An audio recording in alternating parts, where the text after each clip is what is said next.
नमस्कार, बहुत बहुत स्वागत है आप सभी का डीडी न्यूज के इस खास कार्यक्रम इस वक्त में। मैं हूं निखिल सिंह और क्या है इस वक्त की बड़ी खबरें जिनके बारे में विस्तार से जानने समझने को लेकर आपके मन में जिज्ञासा है। क्या है इन खबरों के मायने, क्या है इनके पीछे का एजेंडा। वक्फ संशोधन कानून पर सुप्रीम कोर्ट में सुनवाई जारी है। कुछ लोगों ने याचिका दायर की है कि इसे मुस्लिमों की धार्मिक आजादी और अधिकारों पर इसको हमला बताया, इस कानून को। तो सरकार का ये सवाल है कि वक्फ के तहत आने वाली 33 लाख एकड़ जमीन का संचालन क्या कुछ परिवार और मुतवल्लियों के हाथ में सौंप दिया जाए। सरकार का दावा है कि वो कानून बनाकर इसे पारदर्शी और जवाबदेह बना रही है, तो इसमें किसी को दिक्कत क्यों है। तो इस पूरे मुद्दे पर सुप्रीम कोर्ट में बहस जारी है और इस वक्त में हम चर्चा करेंगे कि पाकिस्तान की करतूतों को दुनिया भर में बेनकाब करने के लिए बने ऑल पार्टी डेलीगेशन को लेकर क्यों हो रही है सियासत। विस्तार से चर्चा करेंगे कि क्या राष्ट्र से जुड़े मुद्दों पर भी हावी है राजनीति। और साथ ही साथ बात होगी इंडस वाटर ट्रीटी की, जिस पर भारत ने जब नकेल कसी तो चीन के शरण में जा पहुंचा है पाकिस्तान। 2019 से लटकी बांध परियोजना को पूरा करने का चीन ने दिया है आश्वासन। अब पाकिस्तान इस फ्लैगशिप डैम को पूरा करवाना आखिर क्यों चाहता है और क्यों ये चीन की बाध्यता बनी हुई है। होंगे कई अहम सवाल और जवाब, लेकिन सबसे पहले इस वक्त की हेडलाइंस। नए वक्फ कानून पर सुप्रीम सुनवाई जारी। सॉलिसिटर जनरल तुषार मेहता की दलील, 3 मुद्दों पर ही सुनवाई रहे फोकस। कपिल सिब्बल ने कहा पूरे कानून पर है हमारी आपत्ति।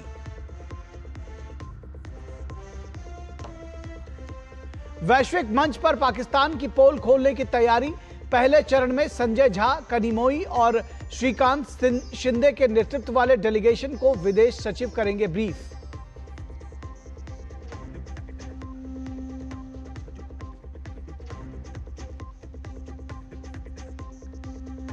अटारी वाघा बॉर्डर पर आज से शुरू होगी बीटिंग रिट्रीट सेरेमनी के दौरान हाथ नहीं मिलाएंगे दोनों देशों के जवान। सरहदों के बीच बंद रहेंगे गेट।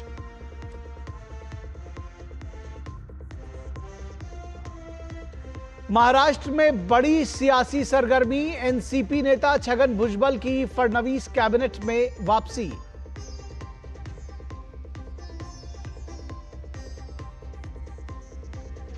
और इंडस वाटर ट्रीटी पर भारत ने कसी नकेल तो चीन की शरण में जा पहुंचा पाकिस्तान। 2019 से लटकी बांध परियोजना को पूरा करने का चीन ने दिया आश्वासन। पाकिस्तान के इस फ्लैगशिप डैम को पूरा करवाना चीन की बाध्यता। और सबसे पहले इस वक्त में बात होगी वक्फ कानून पर सुप्रीम बहस की। सुप्रीम कोर्ट में आज वक्फ संशोधन अधिनियम 2025 की संवैधानिक वैधता को चुनौती देने वाली याचिकाओं पर सुनवाई जारी है।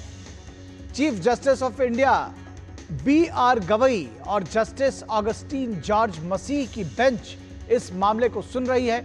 याचिकाकर्ताओं में असदुद्दीन ओवैसी और अरशद मदनी भी शामिल हैं। सरकार की ओर से SG तुषार मेहता, तो याचिकाकर्ताओं की ओर से कपिल सिब्बल और अभिषेक मनु सिंघवी दलीलें पेश कर रहे हैं। सॉलिसिटर जनरल तुषार मेहता ने कोर्ट से कहा कि बताया कि कोर्ट ने 3 मुद्दे चिन्हित किए थे। हमने इन 3 मुद्दों पर अपना जवाब दाखिल किया था। हालांकि याचिकाकर्ता के लिखित बयान अब कई अन्य मुद्दों से आगे निकल गए हैं। मेहता ने कहा कि मेरा अनुरोध है कि इसे केवल 3 मुद्दों तक ही सीमित रखा जाए। ये 3 मुद्दे वक्फ बाय यूजर प्रावधान को हटाने, केंद्रीय वक्फ परिषद और बोर्डों में गैर मुस्लिम सदस्यों की नियुक्ति और जिला कलेक्टर को वक्फ संपत्ति की जांच का अधिकार देने से संबंधित है। कपिल सिब्बल ने कहा कि तत्कालीन CJI ने कहा था कि हम मामले की सुनवाई करेंगे और देखेंगे कि अंतरिम राहत क्या दी जानी चाहिए। अब हम 3 मुद्दों तक सीमित नहीं रह सकते, पूरे मुद्दे की सुनवाई की जानी चाहिए। मुख्य न्यायाधीश ने सुनवाई के दौरान सिब्बल से पूछा कि क्या पहले रजिस्ट्रेशन यानी पंजीकरण की अनिवार्यता थी, आवश्यकता थी। इस पर सिब्बल ने जवाब दिया कि यह थी, लेकिन पंजीकरण न कराने पर कोई परिणाम नहीं था। जिस पर CJI ने कहा कि 2013 में वक्फ के पंजीकरण का प्रावधान था, लेकिन गैर अनुपालन के लिए मुतवल्ली को हटाने के सिवाय कोई परिणाम नहीं दिया गया था, हम इसको रिकॉर्ड पर ले रहे हैं। इसी तरह एएसआई द्वारा संरक्षित स्थलों को लेकर सिब्बल की दलील थी कि इससे धर्म का पालन करने का अधिकार प्रभावित होता है। अगर वो एएसआई के अंतर्गत में आता है और उससे वक्फ को का जो दर्जा है वो छीन लिया जाता है, तो इससे उनका पूजा करने का अधिकार प्रभावित होता है और वक्फ के छीने जाने के बाद वे वहां जाकर प्रार्थना नहीं कर सकते, उनका धर्म का अधिकार प्रभावित होता है। इस पर सीजेआई ने पूछा कि क्या इससे सचमुच धर्म का पालन करने पर रोक लग जाती है? क्या आपको वहां जाकर प्रार्थना करने से रोका जाता है? सीजेआई ने साफ पूछा कि मैंने हाल में खजुराहो का दौरा किया था, पुरातत्व के संरक्षण में अभी भी वहां मंदिर हैं और सभी भक्त वहां जाकर प्रार्थना कर सकते हैं। फिलहाल इस पूरे मामले पर बहस जारी है। इससे पहले केंद्र ने 17 अप्रैल को कोर्ट में आश्वासन दिया था कि 5 मई तक वो ना वक्फ संपत्तियों जिसमें वक्फ बाय यूजर शामिल है को गैर अधिसूचित किया जाएगा और ना ही केंद्रीय वक्फ परिषद या बोर्डों में कोई नियुक्ति की जाएगी। सॉलिसिटर जनरल तुषार मेहता ने केंद्र की ओर से यह भी आग्रह किया था कि बिना सुनवाई के कानून पर रोक न लगाई जाए। केंद्र ने अपनी 1332 पेज की प्रारंभिक हलफनामे में कहा है कि 2013 के बाद वक्फ संपत्तियों में 116% की वृद्धि हुई है, जिसे रोकने के लिए संशोधन जरूरी था। बड़ा सवाल है कि वक्फ के तहत आने वाली 33 लाख एकड़ जमीन का संचालन क्या कुछ परिवार और मुतवल्लियों के हाथ में सौंप दिया जाए? अगर सरकार कानून बनाकर इसे पारदर्शी और जवाबदेह बना रही है तो इससे किसी को दिक्कत क्यों हो रही है?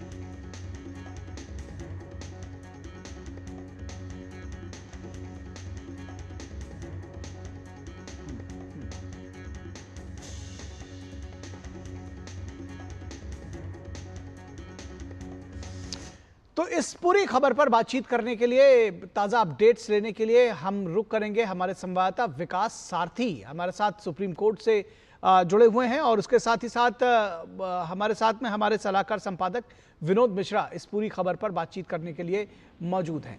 और फोन पर विकास हमारे साथ फोन लाइन पर जुड़े हुए हैं, लगातार इस मामले को कवर कर रहे हैं। विकास, किस तरह से बताएंगे, क्या कुछ दलीलें रखी जा रही हैं, किस तरह ये मामला आगे बढ़ रहा है सुप्रीम कोर्ट में? आप इस मुद्दे को लगातार कवर करते रहे, क्या जानकारी देंगे?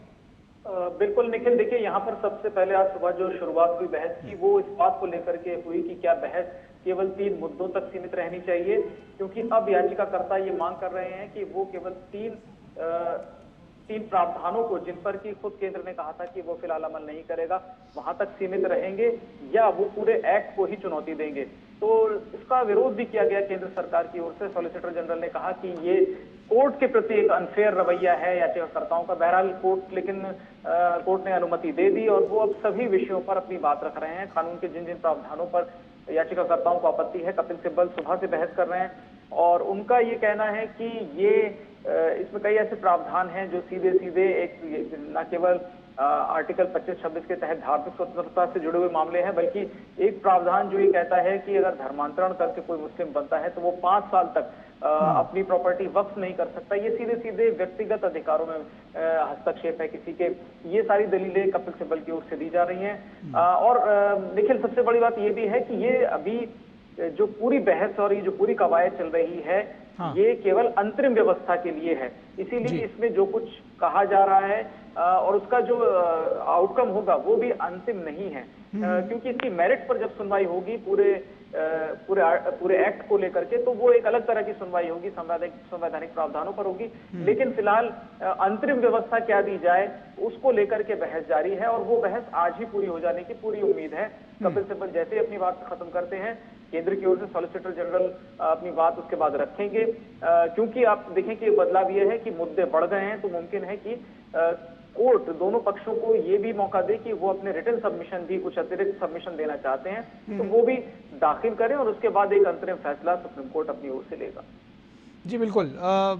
तो इस मुद्दे पर इसको सीधे इस तरह से भी समझा जा सकता है कि आज कोई अंतरिम आदेश या तो आ सकता है, पारित हो सकता है, या उसको कोर्ट सुरक्षित रख सकती है। विकास, आपके पास आएंगे थोड़ा इसके अगर हम दूसरे पहलुओं की भी बात करें, विनोद जी, अगर हम आपसे समझना चाहें कि अगर सरकार किसी मुद्दे पर कानून बना रही है और कह रही है कि पारदर्शी इसको बनाना चाहते हैं, जवाबदेह बनाना चाहते हैं और ये चाहते हैं कि अगर इस पर कुछ लोगों का जो एकाधिकार था वो खत्म हो, तो इसमें दिक्कत कहाँ है? निखिल, अभी जो बहस है, सुप्रीम बहस जो वक्फ के संशोधन अधिनियम पे जो बहस चल रही है, उस पर अगर मोटी मोटी तरह से अगर इस बात को समझे तो आज सीजेआई का जो ये सवाल है कि भाई आप एक संवैधानिकता की बात जहां आती है उसमें आपको एक ठोस पहलू और ठोस आधार की बात करनी होगी। ये बहुत इंपॉर्टेंट है समझना कि आप वक्फ संशोधन अधिनियम को चुनौती दे रहे हैं। उसमें आर्टिकल फंडामेंटल आर्टिकल 25, 26, 27, 30 जो भी आप उसमें लगाना चाह रहे हैं आप दे रहे हैं, और उस तरह से इसको चैलेंज करके आप इसको गैर कानूनी बता रहे हैं, गैर संवैधानिक बता रहे हैं, तो आपको तर्क के साथ में ठोस सबूत के साथ में आना होगा। ये बात कम से कम सीजेआई ने एक तरह से साफ कर दिया है। मसला जब आप ये सवाल आपने अभी रिपोर्ट में विकास जी से पूछा था, तो सवाल ये है कि ये सवाल कोई भी पूछ सकता है कि क्या इस देश में सिर्फ 10 साल में 122% वक्फ की जमीनें की वृद्धि हो गई। ये वक्फ की जमीनें कहाँ से आई? किस दानकर्ता ने वक्फ को अल्लाह के नाम से ये सारी जमीनें दान कर दी थी? ये सवाल तो उठेगा, क्या वक्फ के जो एक्ट में 1954 से लेके और कई संशोधन हुए हैं उसमें रजिस्ट्रेशन की अनिवार्यता दी गई है, तो क्या वक्फ के अधीन जो रिकॉर्ड में दर्ज है 33 लाख एकड़ जमीन, उसमें कितने जमीनें वक्फ के रिकॉर्ड में इसको रजिस्टर्ड माना जाए? अब ये सवाल जब आप उठाते हैं और उसको एक फंडामेंटल राइट उसमें मौलिक अधिकार जोड़ते हैं, पूजा का अधिकार, उपासना का अधिकार, तो सीजेआई ने तो साफ साफ ये बात कही कि अगर एएसआई की संरक्षित कोई चीज़ है तो क्या आपको वहाँ से रोका जा रहा है कि आप वहाँ पे मत जाइए? उन्होंने अपना खुद एक एग्जाम्पल दिया है। तो कुल मिलाकर आप ये देखिए कि ये जो तर्क गढ़े जा रहे हैं, कपिल सिब्बल हो, अभिषेक मनु सिंह भी हो, सारे टॉप वकील हैं जो वक्फ के ये विरोध में जो उतरे लोग हैं, संशोधन के विरोध में उतरे लोग हैं, उनकी पैरवी कर रहे हैं। उनका अपना पॉलिटिकल मिलेज क्या है ये मुझे नहीं पता, लेकिन सवाल सीधा है कि आज जब रजिस्ट्रेशन के सवाल पे, आज जब उसके पूजा के अधिकार पे, ये सारे चीज़ों का सवाल जब उनसे पूछा जाता है तो गोलमोल जवाब देते हैं। और यही गोलमोल जवाब देके इतने वर्षों से वक्फ के नाम पर एक ब्लफ भारत में लोगों के सामने में रखा गया था। ये कुछ मुतवल्लियों का एक तरह से आप ये कहें कि ये इतना बड़ा एक संचालन है जिसमें सिर्फ भ्रष्टाचार और सिर्फ फ्रॉड के अलावा कुछ नहीं होता है। आम मुसलमान, गरीब मुसलमान, महिला, उसके साथ में मुस्लिम फिरके के जो दूसरे समुदाय हैं उससे उसका कोई लेना देना नहीं है। तो जब इतनी विसंगतियां भरा हुआ ये वक्फ बोर्ड है, आज अगर उसमें संशोधन करके अगर संसद ने एक पारदर्शी कानून बनाने की बात की है, जिम्मेदारी तय करने की बात है, इसे कोई कैसे गैर संवैधानिक तय कर साबित कर सकता है? ये बात तो कोर्ट ने आज एक तरीके से पूछ भी दिया है। जी जी जी जी ये समझना चाहेंगे आपसे विकास, आप हमारे साथ जुड़े हुए हैं, कि जिस तरह से ये जो खबरें सामने आ रही हैं कि सीजेआई ने पूछा कि क्या अगर कोई भी एएसआई के द्वारा अगर जिस संपत्ति को टेक ओवर किया जाता है उसके रखरखाव के लिए, और अगर उसको वक्फ के अधिकार से उसको हटा दिया जाता है, तो क्या धर्म के पालन करने में सचमुच कोई बाध्यता आती है? क्या इस तरह के जो सवाल पूछ रहे हैं, क्या ये इसका कुछ सेटिस्फैक्ट्री जवाब मिल रहा है? मैं ये जानना चाहता हूं कि दोनों पक्षों की तरफ से असल में दलीलें क्या दी जा रही हैं। देखिए, बिल्कुल ये सवाल सीजीआई की तरफ से पूछा गया था कि क्या अगर खासतौर से जब एंशिएंट मॉन्यूमेंट्स एक्ट की बात कही गई, जैसे इस कानून का प्रावधान ये कहता है कि अगर किसी जगह को प्रोटेक्टेड मॉन्यूमेंट घोषित कर दिया जाता है तो वो वक्फ की प्रॉपर्टी नहीं रहेगी। तो इसको लेकर के भी कपिल सिब्बल की आपत्तियां थी। इस पर कोर्ट ने ये पूछा कि अगर मान लीजिए कि वक्फ की प्रॉपर्टी वो नहीं भी रहता है तो क्या उसका रिलीजियस यूज बंद हो जाएगा? यानी कि जैसे मान लीजिए संभल की मस्जिद को कभी उन्होंने उदाहरण दिया कि अगर इसको प्रोटेक्टेड मॉन्यूमेंट घोषित कर दिया जाए तो क्या यहाँ नमाज पढ़ने की जो भी प्रैक्टिस है वो बंद हो जाएगी? ये सवाल कोर्ट की तरफ से था, क्योंकि कोर्ट ने कहा कि हमने देखा है कि कुछ मंदिरों में भले ही वो प्रोटेक्टेड मॉन्यूमेंट्स हैं, वहां पर धार्मिक अनुष्ठान करने की इजाजत है। हालांकि कुछ उसके लिए कुछ नियम शर्तें कर दी जाती, क्योंकि प्रोटेक्टेड मॉन्यूमेंट है, इसलिए आप हर कोई एक्टिविटी वहां नहीं कर सकते। लेकिन जहां तक पूजा अर्चना की बात है उसकी अनुमति तो आमतौर पर होती है ऐसे मॉन्यूमेंट्स पर भी। तो ये यहाँ पर कोर्ट की तरफ से एक सवाल पूछा गया था। दूसरी बात, केंद्र का ये कहना है कि भले 3 विषयों की बात उन्होंने शुरू में कही थी, लेकिन केंद्र की तरफ से कहा गया कि हम हर मुद्दे का जवाब देंगे जो भी याचिकाकर्ता उठा रहे हैं। अगर आप जो जवाब था केंद्र का एफिडेविट की बात करें तो उसमें ये कहा गया था कि वक्फ बोर्ड जो हैं राज्यों के, उनके कामकाज में बहुत लापरवाही है, डेटाबेस उनके पास ठीक तरीके से नहीं है, कितनी प्रॉपर्टी उनके पास है, कितना रेवेन्यू आता है, प्रॉपर्टीज का सही रखरखाव नहीं है। तो ये सारी जो अनियमितताएं हैं उनको दूर करने के लिए भी इस तरह के प्रावधान किए गए हैं। और एक सबसे बड़ा पहलू यहाँ पर निखिल ये है कि केंद्र का सबसे बड़ी दलील यह है कि वक्फ करना एक रिलीजियस प्रैक्टिस है। आप अल्लाह के नाम पे कोई अपनी प्रॉपर्टी करना चाहते हैं कर सकते हैं, लेकिन उसका जो मैनेजमेंट है वो जरूरी नहीं कि वो उसको हम धार्मिक क्रियाकलाप की माने। प्रॉपर्टी को डोनेशन करना बिल्कुल आपका एक रिलीजियस राइट है, लेकिन जब वो एक किसी बोर्ड के पास आ जाती है तो उसका मेंटेनेंस, उससे होने वाली आय, ये सारे मसले ऐसे हैं जिनको केवल रिलीजियस प्रैक्टिस के दायरे में नहीं रखा जा सकता। इसीलिए चाहे उसमें नॉन मुस्लिम मेंबर्स के इंक्लूजन की बात हो या फिर वक्फ के कुछ अधिकारों को सीमित करने की बात हो वक्फ बोर्ड के, ये कहीं भी ये नहीं कहा जा सकता कि इससे धार्मिक अधिकार जो है उसकी अवहेलना होती है, क्योंकि मैनेजमेंट करना प्रॉपर्टी वो एक धार्मिक एक्टिविटी नहीं है, वो एक धार्मिक कर्मकांड नहीं है। जी जी जी जी, निश्चित तौर पर। तो इस पर फिलहाल सुनवाई जारी है और उम्मीद करते हैं कि शाम तक कुछ और चीज़ें इस पर निकल कर सामने आएगी। आपसे अपडेट्स लेते रहेंगे। विकास, बहुत शुक्रिया हमसे जो हमारे साथ जुड़ने के लिए, हमारे दर्शकों के साथ ये जानकारी साझा करने के लिए। और विनोद मिश्रा जी, आपका भी शुक्रिया। हम अगली खबरों पर आपके साथ फिर जुड़ेंगे।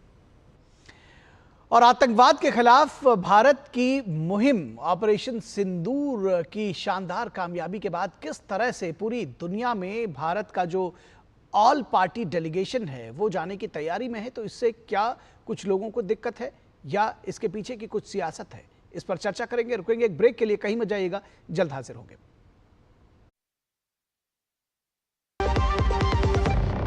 बच्चों को सर्टिफिकेट मिले तो कितना अच्छा लगता है ना। और अगर आपके आटे को भी मिले तो गेहूं की क्वालिटी, आटे की शुद्धता, रोटी की सॉफ्टनेस के लिए सर्टिफिकेट अगर होता तो है ना। आशीर्वाद आटा का क्वालिटी सर्टिफिकेट, पैक स्कैन करो, खुद चेक करो। आशीर्वाद आटा, क्वालिटी का वादा, लिख के ले लो। मेरी पसंद, मेरी पसंद, मेरी पसंद, मेरी पसंद, हमारी पसंद, हम सबकी पसंद। मजबूत देश का मजबूत सरिया हो गया स्टील। स्वाद और सेहत के लिए कच्ची घानी तेल का बैलेंस मात्रा में इस्तेमाल करें। मैंने तो तय कर लिया, अब आपकी बारी है। जैसा कि हमारे प्रधानमंत्री जी भी कहते हैं, एक फिट और हेल्दी नेशन बनने के लिए हमें ओबेसिटी की समस्या से निपटना ही होगा। एक तरीका मैंने सुझाया था, खाने के तेल में 10% की कमी करना। कम तेल में बड़ी बात, सेहत रहे दिन और रात। स्वागत है आपका ब्रेक के बाद। और आतंकवाद के खिलाफ भारत की मुहिम ऑपरेशन सिंदूर के शानदार कामयाबी के बाद सरकार ने एक सर्वदलीय, दरअसल 7 सर्वदलीय प्रतिनिधिमंडलों का ऐलान किया है। यह प्रतिनिधिमंडल विदेशों में भारत का आतंकवाद के खिलाफ रुख से जो मित्र देश हैं उनको अवगत कराएगा। 21 मई से शुरू होने वाले इस दौरे में अब यूसुफ पठान की जगह अभिषेक बनर्जी होंगे। ममता बनर्जी अपनी पसंद के नाम को दौरे में शामिल कराना चाहती थी, लेकिन कांग्रेस पार्टी की खींच अभी भी खत्म नहीं हुई है। सरकार ने शशि थरूर, मनीष तिवारी, सलमान खुर्शीद जैसे नेताओं का नाम सुझाया था, लेकिन कांग्रेस पार्टी को इन नामों पर दिक्कत थी। कांग्रेस ने अपनी सूची भेजकर कुछ अलग नाम तय किए थे। सवाल यह है कि सरकार की मंशा पहलगाम में हुए आतंकी हमले के बाद ऑपरेशन सिंदूर लॉन्च करने की थी और उसके बाद जो पूरा ये मुद्दा था उसको दुनिया के सामने लाने की थी, जिसने अपना लगभग पूरा मकसद जो है वो पूरा किया है। लेकिन कांग्रेस पार्टी को पहले सबूत चाहिए। सरकार का मकसद है कि ऑपरेशन सिंदूर के बाद आक्रामक राजनयिक अभियान से पाकिस्तान के आतंकी चेहरे को दुनिया के सामने बेनकाब किया जाए। जाहिर है ये भारत के खिलाफ पाकिस्तान की ओर से छेड़ा गया अघोषित युद्ध है। इसका जवाब सामरिक और राजनयिक दोनों तरह से मिलना चाहिए। भारत के प्रतिनिधिमंडल में पूर्व विदेश मंत्री एमजे अकबर हैं, तो पूर्व मुख्यमंत्री जम्मू कश्मीर गुलाम नबी आजाद भी शामिल हैं, जो पाकिस्तान की साजिशों को दुनिया भर में बेनकाब करेंगे। कांग्रेस नेता पवन खेड़ा बताते हैं कि वो सरकार से सवाल पूछते रहेंगे ताकि आतंकवाद के खिलाफ सरकार को एक्शन लेने के लिए मजबूर कर सके। लेकिन सवाल यह है कि राहुल गांधी द्वारा बार बार विदेश मंत्री पर आपत्तिजनक टिप्पणी आखिर क्या दर्शाती है? राफेल को पाकिस्तान से गिराए जाने का दावा करना आखिर कहां तक मौजूद है और ये क्या दर्शाता है? इस सवाल के जवाब से पार्टी क्या सिद्ध करना चाहती है? पहलगाम हमले के बाद भारत ने ऑपरेशन सिंदूर और पाकिस्तान के आतंकी ठिकानों पर जबरन और जबरदस्त प्रहार की चर्चा पूरी दुनिया में की है, लेकिन राहुल गांधी इन दिनों ऑपरेशन का हिसाब किताब पूछने में लगे हुए हैं। बीजेपी नेता अमित मालवीय का आरोप है कि राहुल गांधी पाकिस्तान की भाषा बोल रहे हैं। उन्होंने ऑपरेशन सिंदूर को लेकर देश के प्रधानमंत्री को अब तक बधाई भी नहीं दी है, लेकिन सरकार से पूछ रहे हैं कि हमने इस ऑपरेशन में कितने एयरक्राफ्ट गंवा दिए, हमने पाया क्या, यह सवाल नहीं है, हमने खोया क्या, यह सवाल बार बार पूछा जा रहा है। सवाल यह है कि आतंकवाद से पीड़ित ये देश अब तक लाखों जाने उसने कुर्बान की है। Pakistan bleeding India by 1000 cuts की नीति पर भारत को घायल करता रहा है। हर बार पाकिस्तान एटम बम का खौफ दिखाकर भारत की कार्रवाई को रोकता रहा है, लेकिन ऑपरेशन सिंदूर ने सारे मिथक को, सारे मिथ्स को, सारे भ्रम को तोड़ दिया है। आज भारत रावलपिंडी से लेकर खैबर पख्तूनख्वा तक पूरे पाकिस्तान में कहीं भी मिसाइल दाग सकता है। भारत की इस प्रचंड शक्ति को बताए बगैर अगर नेता सेना के गौरव पर सवाल उठाते हैं तो यह देश के लिए इंसाफ न माना जाए। तो अब आइए आपको बताते हैं कि प्रतिनिधिमंडल पर उठे राजनीतिक घमासान पर सभी पार्टी के नेताओं ने आखिर क्या कुछ कहा है, एक के बाद एक सुनिए। मुखबिरी का इतिहास है और ये मोरारजी देसाई हैं। जैसा देश में हमारे भारत रत्न होता है ना, पाकिस्तान में निशाने पाकिस्तान होता है। मोरारजी देसाई को पाकिस्तान ने निशाने पाकिस्तान से नवाजा। हम चुप रहते हैं, इसका मतलब नहीं कि हम ये सब पीड़ा हम सब ने झेली नहीं है, इस देश ने नहीं झेली। आज भी कीमत अदा कर रहे हैं मोरारजी देसाई के इस अपराध का, पाप का। ये पाप की श्रेणी में आता है जो मोरारजी देसाई ने किया, और ये पाप की श्रेणी में आता है जो एस जयशंकर ने किया, और ये पाप की श्रेणी में आता है जो प्रधानमंत्री की चुप्पी है। हमारी भूमिका यही है, स्पष्ट है पहले दिन से, कि ऑल पार्टी मीटिंग या ऑल पार्टी डेलीगेशन ये सब हो रहा है वो ठीक है, जाना भी जरूरी क्योंकि हम देश को रिप्रेजेंट कर रहे हैं। लेकिन पहले दिन से अगर आपने देखा होगा, पहलगाम का अटैक होते ही सारे दलों ने, विपक्ष के दल हो, सत्ताधारी दल हो, एक सुर में कहा था कि हम प्रधानमंत्री महोदय के साथ हैं, क्योंकि जो भी पाकिस्तान को एक दिखाना है कि हमारी ताकत क्या है और आतंक के खिलाफ हम लड़ते रहेंगे, खत्म करेंगे, उसके लिए हम सब साथ आए थे। लेकिन उसी के बाद अगर आपने देखा होगा तो कहीं ना कहीं राजनीति उन्होंने शुरू की है। फिर उनकी फोटोज अभी वो टिकट पे देख रहे हैं, हम रेलवे की टिकट पे देख रहे हैं, होर्डिंग्स देखने लगे।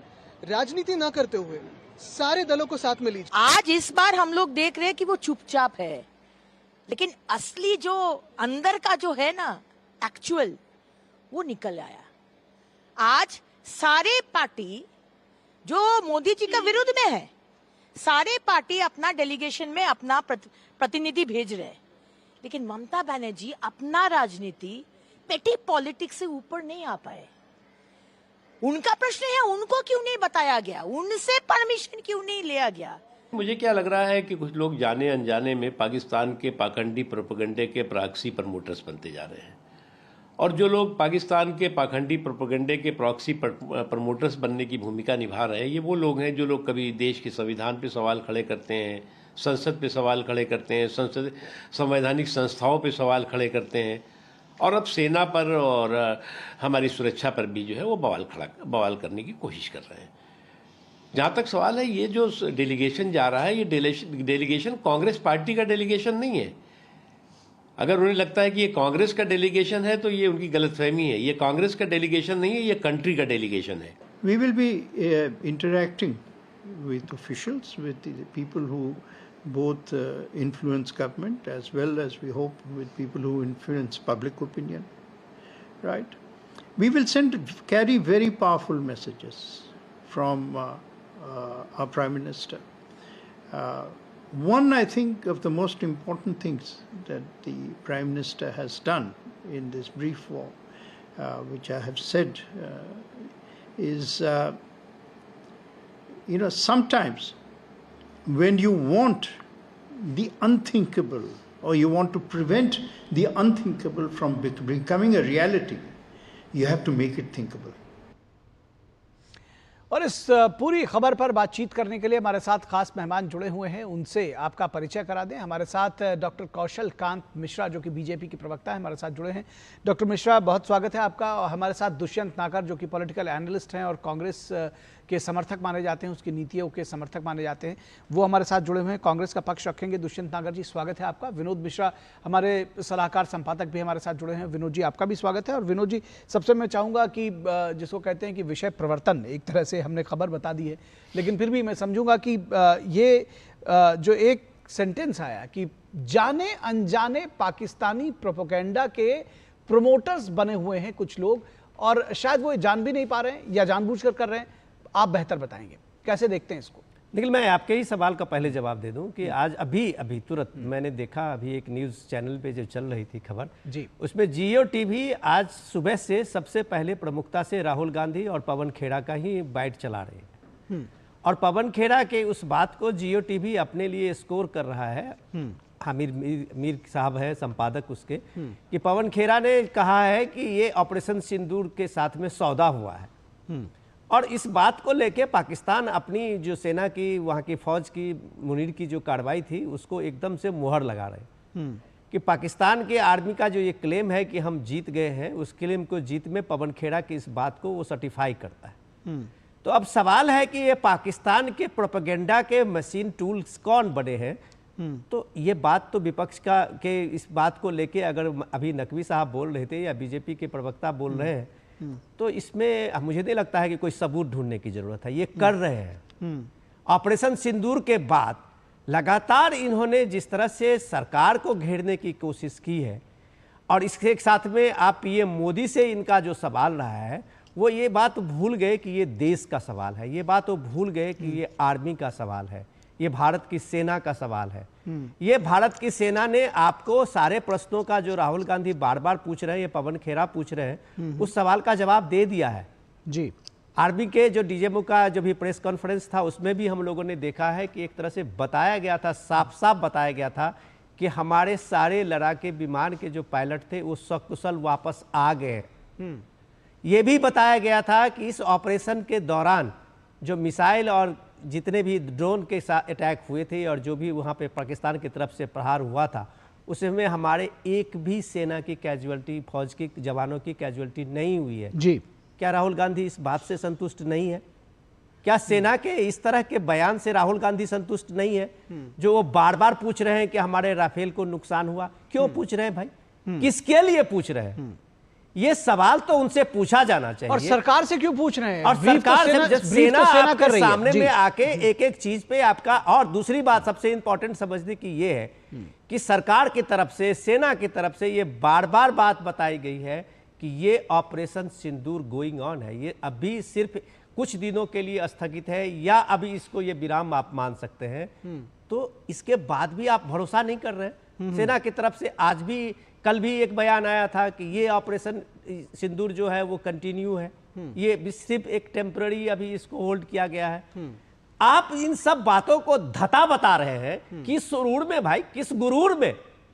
आपके लिए देश कुछ नहीं है, आपके लिए सेना कुछ नहीं है, आपको सिर्फ पीएम मोदी से प्रॉब्लम है, आपको मोदी के खिलाफ बोलना है, तो आप कुछ भी बोले जा रहे हैं और पाकिस्तान में लीड बन रहे हैं, उसका हेडलाइन बन रहे हैं। ठीक है, इसका जवाब ले लेते हैं। ये सारी चीजें जब आप करते हैं तो ये देश के लिए, एक व्यवस्था के लिए, सिस्टम के लिए एक शर्मनाक पहलू है। मैं इसमें तो यही देख रहा हूं। ठीक है, जवाब ले लेते हैं। दुष्यंत नागर जी, जो सवाल पूछे जा रहे हैं कांग्रेस की तरफ से, ये कहा जा रहा है कि सवाल सरकार से पूछ रहे हैं, लेकिन ये दरअसल पाकिस्तानी एजेंडा जो है, जो उनका प्रोपेगेंडा है, उसको प्रमोट कर रहे हैं सारे चैनल्स पर, और हर तरह से दुनिया भर में पाकिस्तान उसको, आपके नेताओं को कोट करके लेकर जा रहा है, आपके नेताओं की बाइट्स चला रहा है पाकिस्तानी चैनल अपने यहाँ। तो ये किस तरह के सवाल हैं जो आप सरकार से पूछ रहे हैं, जो पाकिस्तान को प्रमोट करते हैं? देखिए, मैं थोड़ा सा बता दूं कि 1930 में जब से नेहरू जी ने पूर्ण स्वराज की बात की और उससे आज तक, इस समय तक की मैं बात कर रहा हूं, कांग्रेस का एक शानदार इतिहास रहा है। देश के प्रति हमारे कितने नेताओं ने कुर्बानी दी, अपने आप को कुर्बान कर दिया, भारत को एक महाशक्ति के रूप में लाके खड़ा किया, चाहे वो अर्थनीति हो, चाहे ब्रह्मोस हो, मैं मतलब किस किस का विवरण आपको दूं, बहुत लंबी लाइन है, आपका समय छोटा पड़ जाएगा।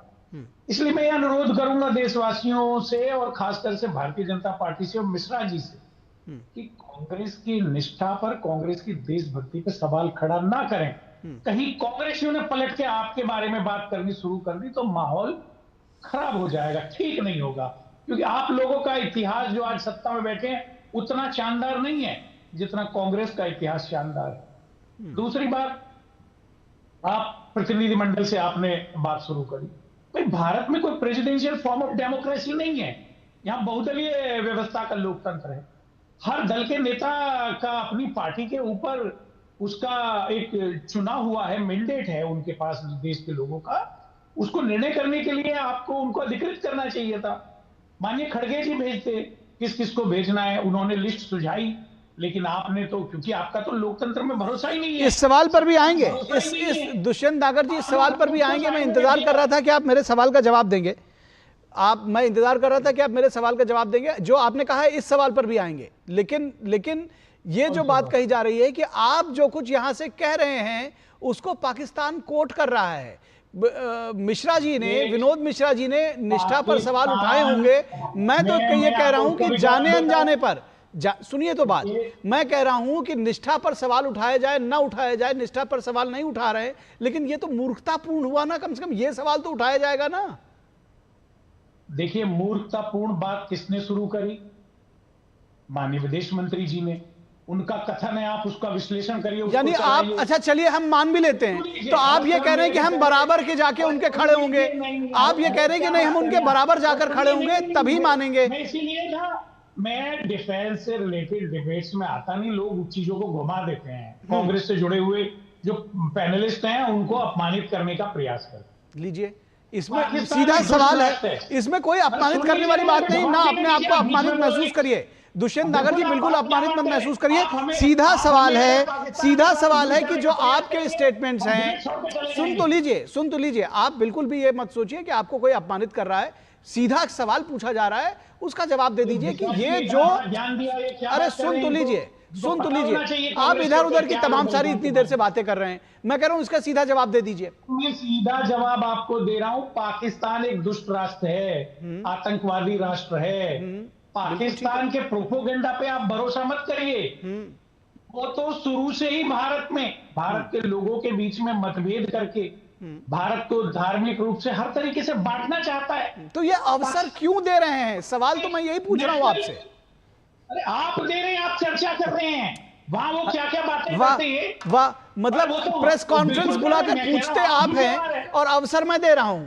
प्रेस कॉन्फ्रेंस बुलाकर कहे आप रहे हैं, सवाल आप उठा रहे हैं सेना पर, सवाल आप लोगों ने उठाया कि कितने मिसाइल्स गिराए हमारे, सवाल आप उठा रहे हैं कि कितने राफेल गिराए गए, और आप कह रहे हैं कि मौका मैं दे रहा हूं। विषय से भटकिए मत। अरे मैं भटक रहा हूं, विषय से आप भटक रहे हैं। सारी बातें आपने कर ली, इस विषय के अलावा बाकी बात नहीं कर रहे हैं। उल्टा चोर कोतवाल को डांटे, कैसी बात कर रहे हैं? कैमरे पे आके कह के चले गए। ठीक है, विदेश मंत्री महोदय ठीक है, आपके पास जवाब नहीं है, आपके पास जवाब नहीं है, मैं समझ गया। ठीक है, नहीं, आपके पास कोई जवाब नहीं इस बात का, आपके पास इस बात का कोई जवाब नहीं है, और ना आपने अभी तक जवाब दिया। आप सोच लीजिए, फिर भी मैं डॉक्टर कौशल कांत मिश्रा के पास जाता हूं। आप अपना जवाब सोच लीजिए तब तक कि आप क्या जवाब देंगे, कि आखिर जो आपकी बात है उसका प्रोपेगेंडा आपके लोगों को कोट करके पाकिस्तान पूरी दुनिया में लेकर जा रहा है, और आप कह रहे हैं कि हम सरकार से सवाल पूछ रहे हैं। यह आपकी बुद्धि लब्ध है, और आप कह रहे हैं कि हमको मूर्ख मत कहिए। कोई कह भी नहीं रहा है, लेकिन जो समझने वाले हैं वो समझ रहे हैं। मैं डॉक्टर कौशल कांत मिश्रा के पास जाऊंगा। कौशल कांत मिश्रा, ये जो सियासत है, आपको लगता है कि इस वक्त राष्ट्रनीति की जो बात थी उस पर राजनीति हावी हो रही है?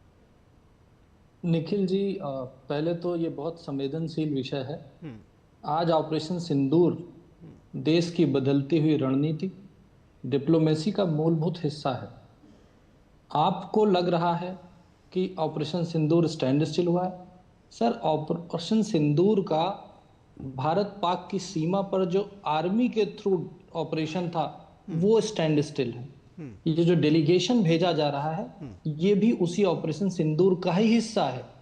पर समस्या क्या है कि जब तक सेना को लड़ना था, सारे विपक्षी दल और पक्ष के दल सरकार के साथ खड़े थे, पर जब उनको जाकर के विदेश की धरती पर ऑपरेशन सिंदूर को डिफेंड करना है देश को डिफेंड करना है, आतंकवाद के खिलाफ बोलना है, तो वो अपनी पार्टी या अपने वोट बैंक को साधने के लिए ठीक से विदेश की धरती पर जाके नहीं लड़ रहे हैं। सच्चाई यही है। आज देखिए, जिस तरह से आपने ही बताया कि राहुल गांधी जी जिस तरीके से पूछ रहे हैं कि कितने राफेल डैमेज हुए, आप याद कीजिए जब सेना ने प्रेस कॉन्फ्रेंस की थी, उनसे यह सवाल पूछा गया था। उस सवाल के जवाब में सेना के जो ब्रीफर थे उन्होंने ये कहा था कि नुकसान कितना हुआ ये बताना हमारे देश के लिए सामरिक रूप से और सेना की दृष्टि से उचित नहीं है। फिर भी अगर ऐसा सवाल विपक्ष के एक लीडर पूछ रहे हैं तो वो ऑपरेशन सिंदूर पर सवाल उठा रहे हैं। सेना को नीचा दिखाना हुआ ये तो जी बिल्कुल। और आप ये देखिए, क्या देश का सम्मान आज पार्टी के अभिमान से बड़ा छोटा हो गया, जो इनको पार्टी के अभिमान में आकर के देश के सम्मान को ठेस पहुंचाने की कोशिश कर रहे हैं। बहुत क्लियर बता रहा हूं, एक बार दोबारा सुन लीजिए। ये डेलीगेशन का जाना, विदेश मंत्री का बताना, वो सारी चीजें इन्फॉर्म करना, ये सब समझी बूझी सोची समझी नीति का हिस्सा है। ये डेलीगेशन भी ऑपरेशन सिंदूर का पार्ट है। और ऑपरेशन सिंदूर केवल पाक के खिलाफ नहीं है, इसको आप ये मत मानिए कि किसी देश के खिलाफ है। ऑपरेशन सिंदूर विश्व में फैले हुए आतंक के खिलाफ है। ये पूरे ग्लोब पे लागू होता है। आप ये सोचिए कि 32 मेरे ख्याल से 32 देशों का दौरा होगा, जिसमें से करीब 59 सदस्य चुने गए हैं अभी तक जी, जिसमें से 31 सदस्य सत्तारूढ़ दल के हैं और बाकी के बचे हुए लोग विपक्ष के हैं। उसके बाद भी अगर इनको लगता है कि इनकी इंडिविजुअल पार्टी और परिवार का अभिमान देश के स्वाभिमान से ज्यादा बड़ा है, तो इन्हें सोचना चाहिए कि इनका राष्ट्रवाद किस तरफ जा रहा है। ठीक है, तो वैश्विक आतंकवाद के ऊपर अभी मिश्रा जी बोल रहे थे, वैश्विक आतंकवाद की अगर आप लिस्ट बनाएंगे तो सबसे ऊपर अफगानिस्तान आता है। उसके साथ हमारे विदेश मंत्री जी बात कर रहे हैं। अच्छा नागर साहब, नागर साहब मैं आपके पास आता हूँ, नागर साहब मैं आपके पास आता हूँ, नागर साहब मैं आपके पास आता हूँ, नागर साहब आपके पास आता हूँ। अरे सुनिए तो सही सर, आप बिना तर्क के बात कर रहे हैं। और अब तक आपने जो बातें कही है वो सीधे सीधे झूठ और प्रोपेगेंडा का हिस्सा है। अब आप सुनिए मेरी बात, सुनिए, आपने बहुत बातें कही। नहीं, आपने सर, आप देखिए, हम पब्लिक ब्रॉडकास्टर हैं, इस तरह से फेक एजेंडा नहीं चलाते हैं। आपने जो कही है बात, मैं उसी को बात के सामने में रख के आपके सामने में रख रहा हूं।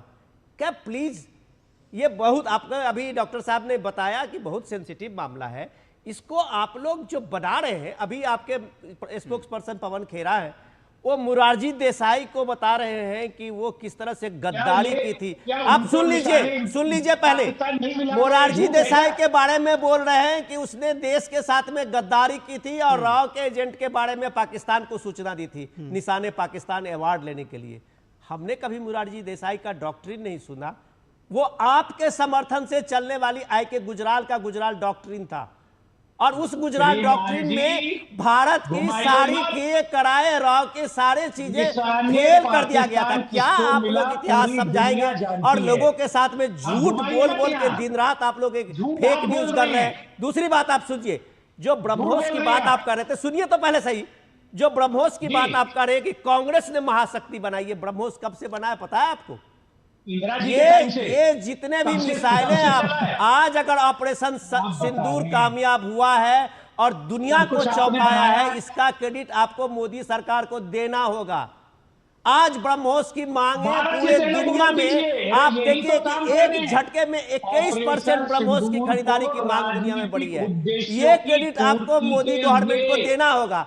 आप तो महाराज ऑपरेशन सिंदूर के नाम पे पीएम को अभी तक धन्यवाद नहीं दिया आपका नेता राहुल गांधी ने। और क्या आप लोग क्या झूठ मूठ, इधर का उधर, उधर का उधर, तब से आप कोई लॉजिक की बात नहीं कर रहे हैं, सिर्फ बातों को लपेटे जा रहे हैं, इधर की बात उधर, उधर की बात उधर। अरे देश पहला होता है बॉस, देश पहला है। आप देश के साथ में सौदागरी कर रहे हैं, इस बात से आप समझने की कोशिश कीजिए। आपने देश के साथ सेना का अपमान कर रहे हैं। आपको लगता है कि हम ये मोदी गवर्नमेंट को खींच रहे हैं, आप इंटरनेशनल ओपिनियन बना रहे हैं, लोगों को बता रहे हैं कि मोदी सरकार का ऑपरेशन सिंदूर फेल रहा है। ये बात तो पाकिस्तान सीख के कह रहा है। भाई अच्छा चलिए, एक मिनट विनोद जी और दुष्यंत जी सुनिए, मैं आपसे पूछना चाहता हूँ, इस तरह से किसी की बात समझ में नहीं आ रही। सवाल दे रहा हूँ आपको, मैं सवाल दे रहा हूँ, आपको मैं सवाल दे रहा हूँ नागर साहब, अरे आपको मैं सवाल दे रहा हूँ। यही इस देश ने 26/11 का वो आतंकी हमला देखा था। 4 दिन देश के टेलीविजन चैनल ने लोगों को घरों में दिखाया आतंक का कहर। क्या भारत सरकार उस समय में कोई कार्रवाई करने के लिए कुछ सोच भी पाई?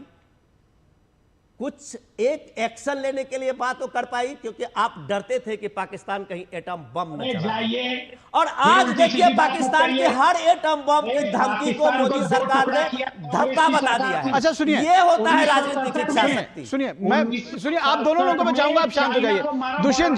दुष्यंत जी थोड़ा शांत हो जाइए। विनोद जी आप भी शांत हो जाइए। 1948 में मारा। अरे दुष्यंत जी सुन लीजिए ना अभी, अरे सुन तो लीजिए। अरे 1948 में जाएंगे फिर पीओके की बात उठेगी। देखिए मैं वहां तक नहीं जाऊंगा, एक्सपोज आप भी होंगे। सुनिए मैं वहां तक नहीं जाऊंगा, क्योंकि वहां तक हमारी बहस नहीं जा रही है। 1948 की बात मत करिए। पीओके फिर किसने बनाया ये भी बात उठेगी। जो 370 किसने लगाया ये भी बात उठेगी। उतनी दूर तक मत जाइए, मैं जा भी नहीं रहा हूं। सुनिए मैं वहां तक जा भी नहीं रहा हूं। मैं ये कह रहा हूं कि जो आज, अरे सुनिए तो आपके पास, मैं देखिए फिर मैं आपको अगर रोकूंगा, मौका नहीं दूंगा तो मत कहिएगा कि मैं आपके साथ नाइंसाफी कर रहा हूं। आप बोलने ही नहीं दे रहे हैं, आप सवाल नहीं ले रहे हैं, आप ना सवाल ले रहे हैं और ना आप जो है जो बहस का मुद्दा है उस पर नहीं जा रहे हैं। आप पीओके और 1948 पर बहस करना चाहते हैं क्या? आप धारा 370 किसने लगाया आप इस पर बहस करना चाहते हैं क्या? पीओके बनाया आपने, उसके बाद आप कह रहे हैं कि खाली हम कराएंगे। आप कह रहे हैं पीओके बनाया आपने, खाली बीजेपी कराएगी, सरकार कराएगी बीजेपी की। आप कैसी बात कर रहे हैं? आप वहां पर मत जाइए। अभी केवल बात जो हो रही है कि डेलीगेशन में नाम अगर सरकार ने तय कर लिए तो आपको दिक्कत क्या है? आप अगर वहां से जा रही है, कोई फुटबॉल की टीम नहीं चुनी जा रही है। सुनिए नागर साहब, फुटबॉल की टीम नहीं चुनी जा रही है, क्रिकेट की टीम नहीं चुनी जा रही है। अगर नाम तय कर लिए, दिक्कत क्या है ये बताइए। आप ही का मुद्दा ला रहा हूं मैं सामने, आप बताइए। जी ठीक है, क्या दिक्कत है बताइए। हमारे नेता माननीय खड़गे ji, Congress president, leader of opposition Rajya Sabha, वो तय करेंगे कांग्रेस पार्टी से कौन जाएगा।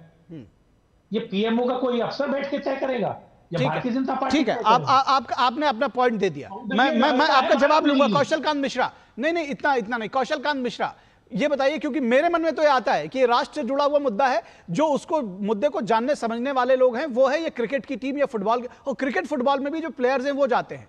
ये नहीं है कि कोई टॉम डिक एंड हैरी चला जाएगा और उसको चुन लिया जाएगा। क्या कहते हैं आप? निखिल जी, सबसे पहले तो ये समझना होगा कि कोई पॉलिटिकल डेलीगेशन थोड़ी ना है कि सारे पॉलिटिकल पार्टीज को दे जाना है। ये भारत सरकार का डेलीगेशन है और भारत सरकार को तय करना है कि कौन उस डेलीगेशन में जाएगा, कौन भारत का पक्ष ठीक से रख सकेगा। सरकार को जो उचित लग रहा है वो कदम उठा रही है। ये पहली बार हुआ है कि विपक्ष से पूछा गया है, सजेशन मांगे गए हैं। सजेशन मांगने का मतलब ये नहीं है कि आप जो सजेस्ट करेंगे वो हमारे ऊपर बाइंडिंग होगा। और आप ऐसे लोगों के नाम सजेस्ट कर रहे हैं जिनके बारे में जाकर के देखे बहुत सारी इंफॉर्मेशन अवेलेबल है जो पाकिस्तान को लेकर के कंट्रोवर्शियल है। और दूसरी बार ये हो रही है कि आप देखिए जिस तरीके से सेना ने पाकिस्तान में घुस करके आतंक के अड्डों को खत्म किया, अब देश के ऑपरेशन सिंदूर का पार्ट होते हुए देश के डेलीगेशन को जा करके पूरे विश्व में पाकिस्तान के आतंकी चेहरे को एक्सपोज करना, ये इसका मेन ऑब्जेक्टिव है।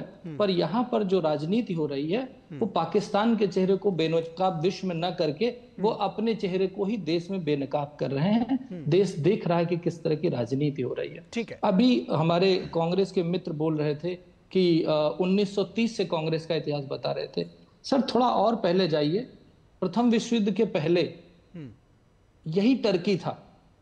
इसी टर्की के खलीफा के लिए कैलिफेट आंदोलन हुआ था कैलिफेट की लड़ाई हुई थी ना, जिसको कांग्रेस ने बड़ी ही आसानी से उस कैलिफेट को खिलाफत बना दिया और खिलाफत बना करके देश के सामने आज भी इतिहास में ऐसे परोसा गया कि जैसे वो देश की आजादी का आंदोलन था। साहब, वो देश की आजादी का आंदोलन नहीं था, वो उस समय भी आपकी मुस्लिम परस्ती थी, आज के पाक परस्ती है, जो आपने कैलिफेट आंदोलन को खिलाफत आंदोलन बना करके देशवासियों को बेवकूफ बनाया। ये आपका इतिहास है। उसका नतीजा हुआ मालाबार के दंगे हुए, उसका नतीजा हुआ बहुत सा पूरे देश में दंगे हुए, उसका नतीजा हुआ कि भारतवर्ष जो संपूर्ण भारत था वो अखंड भारत टूट करके पाकिस्तान की नींव आपने डाली। तो ये आपका इतिहास है। इतिहास जरा ठीक से पढ़िए और जहां से समझ में आए। चलिए, आज हम इतिहास पर जा भी नहीं रहे हैं, हम इतिहास पर जा भी नहीं रहे हैं दुष्यंत नागर जी, हम उस इतिहास में जा भी नहीं रहे हैं कि 1948 में पीओके कैसे बना था। मैं उस इतिहास में जाऊंगा भी नहीं कि 370 धारा किसने लागू की थी, जिसको मोदी सरकार को आके हटाना पड़ा। फिलहाल बहुत शुक्रिया इस तमाम बातचीत और जानकारी के लिए आप लोग के साथ। नहीं, अब बिल्कुल समय समाप्त हो गया है, लेकिन यह जरूर है कि इतना समझने की यह जरूरत है कि आज जिस तरह का आचरण राजनीतिक दल दिखा रहे हैं इस डेलीगेशन पर, ऑल पार्टी डेलीगेशन पर, जिसको कहा जा रहा है कि ऑपरेशन सिंदूर का ही एक हिस्सा है, तो जब इतिहास लिखा जाएगा तो यह ध्यान रखना कि यह भी लिखा जाएगा कि किन लोगों ने इस डेलीगेशन में जाने में या सदस्यों को तय करने में बाधा पहुंचाने की कोशिश की थी। रुकेंगे एक छोटे से ब्रेक के लिए, कहीं मत जाइएगा। ब्रेक के बाद जब वापस लौटेंगे तो चर्चा होगी कि पानी के नाम पर एटम बम की धमकी देने वाले पाकिस्तान को आखिर चीन के सामने घुटने क्यों टेकने पड़े हैं। रुकेंगे एक ब्रेक के लिए। जब धरती चीर कर निकलता है लोहे का पत्थर और मिलता है मोंगिया के जोश से, फिर तपता है, पिघलता है और बनता है फौलाद। अब होता है सरिया सारी खूबियों के साथ। मोंगिया स्टील, मजबूत देश का मजबूत सरिया। जो लक्ष्य चुना था समझ आने लगा है। जीएलए यूनिवर्सिटी, उच्च लक्ष्य की निश्चित प्राप्ति। ब्रेक के बाद एक बार फिर आप सभी का स्वागत है। और पानी के नाम पर एटम बम की धमकी, ऑपरेशन सिंदूर से पहले भारत ने इंडस वाटर ट्रीटी स्थगित कर पाकिस्तान के खिलाफ जबरदस्त वाटर स्ट्राइक की थी। 1960 की इस संधि के बाद पाकिस्तान ने भारत पर 4 बार आक्रमण करने की कोशिश की, लेकिन भारत ने पहले कभी जल बंटवारे की इस संधि पर सवाल नहीं उठाया। लेकिन पहलगाम बर्बर आतंकी हमले के बाद पीएम मोदी ने साफ कर दिया है कि खून और पानी एक साथ अब नहीं बहेंगे। भारत की उदारता का जवाब अगर उसके मासूमों की हत्या से दी जाएगी तो यह संधि उन्हें मंजूर नहीं है। भारत की 3 नदियों के पानी पर एकाधिकार जताकर पाकिस्तान कभी पानी रोकने पर एटम बम की धमकी देता था और कभी इंटरनेशनल कोर्ट में दरखास्त देता था, एप्लीकेशन देता था। लेकिन भारत ने इस बार पाकिस्तान की सारी हेकड़ी निकाल दी है। पाकिस्तान के विदेश मंत्री और उप प्रधानमंत्री इशाक अहमद डार इन दिनों चीन में हैं। खबर यह भी है कि पाकिस्तान को अमेरिका से मदद मांगने के मुद्दे पर चीन नाराज चल रहा था। चीन ने ऑपरेशन सिंदूर में पाकिस्तान को राडार, एयर डिफेंस सिस्टम और सैटेलाइट सिस्टम से सहायता दी थी, लेकिन भारत के ब्रह्मोस और आकाश मिसाइलों के सामने चीनी सामान टिक भी नहीं सके। पाकिस्तान अब चीन से मोहम्मद हाइड्रो पावर प्रोजेक्ट जल्द पूरा करने का अनुरोध कर रहा है। खैबर पख्तूनख्वा के इस डैम में पाकिस्तान अधिक से अधिक पानी चाहता है, जिससे उसकी कृषि प्रभावित ना हो। चीन ने फ्लैगशिप स्कीम के तहत 2019 में इस डैम को बनाने की जिम्मेदारी ली थी, लेकिन बाद में इसे रोक दिया गया था। भारत के कड़े रुख के बाद चीन अब जल्द से जल्द इस डैम को पूरा करना चाहता है। इस बीच भारत ने पाकिस्तान को साफ संदेश दे दिया है कि भारत अब कोई भी किसी भी अपील पर विचार नहीं करेगा। भारत अब इस संधि को दोबारा तय करना चाहता है। जानकारों का मानना है कि 1960 की इस संधि में गुडविल जेस्चर और मित्रता के आधार पर इसको तय किया गया था, लेकिन 3 दशकों से पाकिस्तान भारत को लहूलुहान करने में कोई कोर कसर नहीं छोड़ रहा है। पाकिस्तान ने आतंकवाद को बढ़ावा देकर भारत के भरोसे को तोड़ा है। भारत अब 21वीं सदी की जरूरतों के हिसाब से इस संधि को रीनिगोशिएट कर सकता है। 60 के दशक में न तो जनसंख्या का भारी दबाव था और न ही जलवायु परिवर्तन जैसी गंभीर चुनौतियां। जम्मू कश्मीर अपने हिस्से का पानी चाहता है तो पंजाब और राजस्थान को इन नदियों से बड़ी उम्मीदें हैं। जाहिर है पाकिस्तान की धमकी और गिदड़ भभकी से सिंधु नदी का जल समझौता अब प्रभावित होने वाला नहीं है। ऑपरेशन सिंदूर ने एक छोटा ट्रेलर पाकिस्तान को दिखा दिया है। जाहिर है उसके पास चीन और वर्ल्ड बैंक के अलावा अब कोई विकल्प नहीं बचा है। और इस पूरी खबर पर बातचीत करने के लिए हमारे साथ खास मेहमान जुड़े हुए हैं, उनसे आपका परिचय करा दें। हमारे साथ डॉक्टर गणेश मल्होत्रा जो कि स्ट्रेटेजिक एंड पॉलिटिकल एनालिस्ट है, जुड़े हुए हमारे साथ। बहुत स्वागत है सर आपका। और हमारे साथ विनोद मिश्रा हमारे सलाहकार संपादक जुड़े हुए हैं। मैं डॉक्टर गणेश मल्होत्रा आपसे सबसे पहले तो ये जो चीन की मदद से जिस बांध की बात हो रही है उस पर भी जानकारी चाहूंगा कि क्या है, और ये भी समझना चाहूंगा कि जो इंडस वाटर ट्रीटी को विदहोल्ड किया है किस तरह से इसका असर पाकिस्तान पर हो रहा है, और क्या, क्योंकि ये सवाल उठाया गया था कि हमारे पास तो इंफ्रास्ट्रक्चर ही नहीं कि हम उनका पानी रोक सके। क्या स्थिति है अभी? देखिए, जैसा कि आपने बोला कि इंफ्रास्ट्रक्चर की बात हो रही थी, तो वो तो हमने दिखा दिया कि पानी कैसे हम रोक सकते हैं, जब चाहे हम पानी छोड़ सकते हैं जी। वो तो हमने कई बार उसका ट्रेलर जो है वो पाकिस्तान को दिखा दिया है पिछले 1 महीने में। जहां तक बांध का सवाल है, मोहम्मद डैम जो है वो स्वात रिवर पे बनाया गया है। 2019 में ये प्रोजेक्ट शुरू हुआ था। पर अगर आप इस पिक्चर को ध्यान से देखें, पाकिस्तान में जितने भी चाइना प्रोजेक्ट चला रहा है, चाहे वो दाइमर प्रोजेक्ट है, चाहे वो दासू प्रोजेक्ट है, चाहे वो मोहम्मद प्रोजेक्ट है, चाइना की भी अपनी कुछ खासियतें हैं। क्योंकि चाइना जहां पे भी जाता है लेबर अपनी ले जाता है, सामान अपना ले जाता है, और लोकल लोगों को कोई फायदा नहीं होता है। तो आप इन तीनों प्रोजेक्ट्स में देखिए कि चाइनीज के अगेंस्ट बहुत ज्यादा प्रोटेस्ट हुआ और उस वजह से इन प्रोजेक्ट्स का काम रुका हुआ है। तो अब ठीक है, पाकिस्तान को कटोरा लेके सबके आगे जाने की आदत है, तो कटोरे पे जब हमारे सामने भी कोई आता है तो हम भी 1 रुपए का या 2 रुपए का सिक्का डाल देते हैं। तो उन्होंने एक लॉलीपॉप दे दिया है कि हम इस काम को जल्द पूरा करेंगे। पर क्या लोकल कंडीशंस ऐसी हैं, लोकल सपोर्ट है? क्योंकि खैबर पख्तून में ये जो प्रोजेक्ट चल रहा है इसमें, और आप पीओजे में जितने प्रोजेक्ट्स देखेंगे तो इन सब का जो बिजली है वो पंजाब को दी जाती है। लोकल्स को उसका कोई फायदा नहीं होता है। लोकल्स को ना तो उसका पानी मिलता है, ना तो उसकी बिजली मिलती है। तो मुझे नहीं लगता है कि ये सिर्फ पेपर तक रहेगा, सिर्फ ये जुबानी एक लिप सर्विस होगी पाकिस्तान को। ऑन ग्राउंड ये इम्प्लीमेंट नहीं हो पाएगा। जहां तक सवाल इंडिया का है, तो इंडिया ने स्पष्ट कर दिया है, क्योंकि इंडिया ने ट्रीटी को अबेंस में रखा है। क्योंकि प्रावधान है, हमने जनवरी 2023 में नोटिस दिया, अगस्त 2024 में नोटिस दिया, पाकिस्तान की तरफ कोई जवाब नहीं आया। तो उन्होंने कहा कि हम इसको मॉडिफाई नहीं करना चाहते हैं। ठीक है, आप मॉडिफाई नहीं करना चाहते हैं तो हमने इसको मॉडिफाई कर दिया। मोदी जी ने इसको अपने ढंग से मॉडिफाई कर दिया है, और अब ये ट्रीटी जो है मोदीमय हो गई है। अब इसको हम अपने ढंग से चलाएंगे। क्योंकि सेक्शन 12 जो इंडस वाटर ट्रीटी की कहती है कि कोई भी कंट्री जो है वो डिमांड कर सकता है। क्योंकि 1960 में जो लेवल था, पानी का लेवल था, तीनों रिवर जो इंडिया को दी गई थी, चाहे वो रावी है, ब्यास है, सतलुज है, उनका लेवल कितना था और आज कितना है। अगर उस हिसाब से देखा जाए, एक स्टोरी पहले भी डीडी न्यूज पे हुई थी कि ग्लेशियर्स बहुत जल्दी मेल्ट हो रहे हैं, तो पानी का लेवल कम हो गया है। जो 20% हम कह रहे हैं वो 10% भी नहीं रहा है। तो क्या हमारा हक नहीं है कि इस ट्रीटी को दोबारा रिव्यू किया जाए? और मजेदार बात ये है निखिल जी कि इंडस वाटर ट्रीटी अपने आप में right from the beginning it is faulty. क्योंकि 1960 में आप ट्रीटी साइन कर रहे हो, पर लेवल जो देखा गया था 1920 से 25 का लेवल देखा गया था।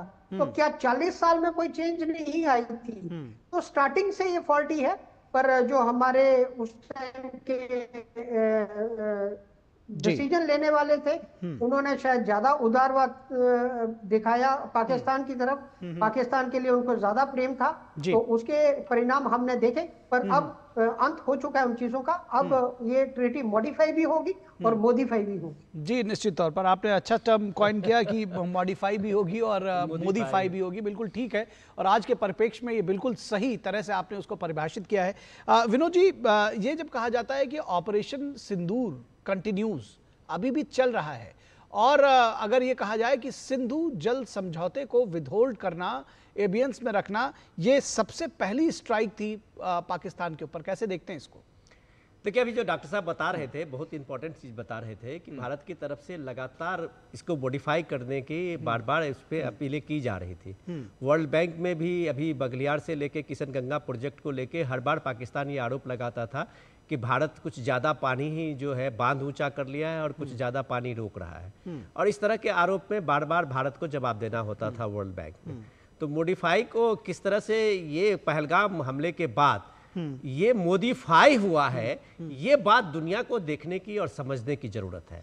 क्योंकि ये जो पूरा का पूरा ये संधि है, वो एक तरह से बिल्कुल आपने सही अपनी रिपोर्ट में बताया कि ये एक गुडविल गेस्चर और एक फ्रेंडशिप का एक आधार बना था। ये कम से कम इस खित्ते में इस संधि से कम एक अमन चैन और खुशहाली का एक माहौल बना रहे, इसी कामना के साथ ये दुनिया को भी ये समझने की ज़रूरत है कि इस तरह का इस प्रोजेक्ट में भारत ने अपने 3 नदियों का पानी दिया, और उस जमाने की बात करिए तो 60 के दशक में भारत ने 80 करोड़ रुपया भी उसके लिए मुहैया कराया था। आप सोच सकते हैं कि 80 करोड़ रुपए का उस समय में किसी स्टेट में अगर बांध बन जाए और किसी तरह इस तरह का बड़ा प्रोजेक्ट बन जाता तो शायद लाखों करोड़ों किसान आज खुशहाल होते। लेकिन भारत सरकार के सामने में नेहरू जी के लिए प्रायोरिटी पाकिस्तान का ये वाटर संधि थी, इसने 80 करोड़ रुपया भी डाला। एक फंड बना था जिसमें जर्मनी और दूसरे ऑस्ट्रेलिया और दूसरे वियना जैसे कंट्री सब ने भी पैसा डाला था, लेकिन भारत का भी उसमें 80 करोड़ रुपए का हिस्सा था। जी जी। अब सवाल है कि आपने इतनी बड़ी उदारता दी, ठीक है, आपको रोकेंगे यहाँ पे आप सभी को, और यहाँ से सुनाएंगे आपको जिनेवा में चल रहे 78वें विश्व स्वास्थ्य सभा में प्रधानमंत्री नरेंद्र मोदी का संबोधन। Excellencies and delegates, Namaste. Warm greetings to everyone at the 78th session of the World Health Assembly. Friends, the theme of the World Health Assembly this year is One World for Health. It resonates with India's vision for global health. When I address this gathering in 2023, I had spoken about One Earth, One Health. The future of a healthy world depends on inclusion, integrated vision, and collaboration. Friends, inclusion is at the core of India's health reforms. We run Ayushman Bharat, the world's largest health insurance scheme. It covers 580 million people and provides free treatment. This program was recently extended to cover all Indians above the age of 70 years. We have a network of thousands of health and wellness centers. They screen and detect diseases such as cancer, diabetes, and hypertension. Thousands of public pharmacies provide high quality medicines at far less than the market price. Friends, technology is an important catalyst to improve health outcomes. We have a digital platform to track vaccination of pregnant women and children. Millions of people have a unique digital health identity. It is helping us integrate benefits, insurance, records, and information. With telemedicine, nobody is too far from a doctor. Our free telemedicine service has enabled over 340 million consultations. Friends, due to our initiatives, there has been a heartening development. The out-of-pocket expenditure as percentage of total health expenditure has fallen significantly. At the same time, government health expenditure has gone up considerably. Friends, the health of the world depends on how well we care for the most vulnerable. The global south is particularly impacted by health challenges. India's approach offers replicable, scalable, and sustainable models. We would be happy to share our learnings and best practices with the world, especially the global south. Friends, in June, the 11th International Day of Yoga is coming up. This year, the theme is Yoga for One Earth, One Health. Being from the nation which gave yoga to the world, I invite all countries to participate. Friends, I congratulate the WHO and all member states on the successful negotiations of the INB Treaty. It is a shared commitment to fight future pandemics with greater cooperation. While building a healthy planet, let us ensure that no one is left behind. Let me close with a timeless prayer from the Vedas. Sarve bhavantu sukhinah, sarve santu niramaya, sarve bhadrani pashyantu, ma kaschid dukh bhag bhavet. Thousands of years ago, our sages prayed that everyone should be healthy, happy, and free from disease. May this vision unite the world. Thank you. तो आप सुन रहे थे प्रधानमंत्री नरेंद्र मोदी को, जो Geneva में चल रहे 78वें विश्व स्वास्थ्य सभा को संबोधित कर रहे थे। प्रधानमंत्री नरेंद्र मोदी ने साफ तौर पर कहा कि भारत ने इस समय जो उसकी स्वास्थ्य की प्रतिबद्धताएं हैं उसको न सिर्फ पूरा किया है, बल्कि लगातार हम एक्सीड कर रहे हैं, एक्सीलेंस की तरफ बढ़ रहे हैं। उन्होंने कहा कि वन वर्ड फॉर हेल्थ का ये जो आज का मुद्दा रखा गया है, इसको भारत पूरी तरह से अपना रहा है। आयुष्मान भारत योजना का जिक्र किया प्रधानमंत्री ने और बताया कि किस तरह से 580 मिलियन लोगों से अधिक लोग इस स्वास्थ्य योजना के तहत न सिर्फ लाभ पा रहे हैं, बल्कि 70 वर्ष से अधिक उम्र के लोगों को, सभी लोगों को इस योजना से जोड़ा गया है, जिनको फ्री में इलाज दिया जा रहा है। 1000 से ज़्यादा वेलनेस सेंटर रखे गए हैं, जहां पर हर तरह के जो इलाज हैं वो दिए जा रहे हैं। और उसके साथ ही साथ जन औषधि केंद्रों का भी उन्होंने जिक्र किया कि किस तरह से भारत में ये तमाम लोगों को सस्ती दवाएं उपलब्ध करा रहे हैं।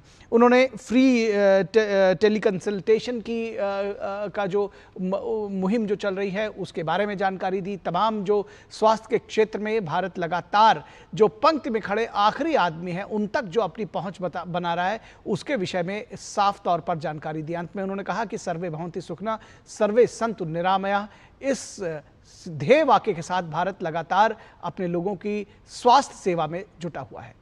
तो इस कार्यक्रम में बस इतना ही। हमारी पूरी टीम को दीजिए इजाजत। नमस्कार।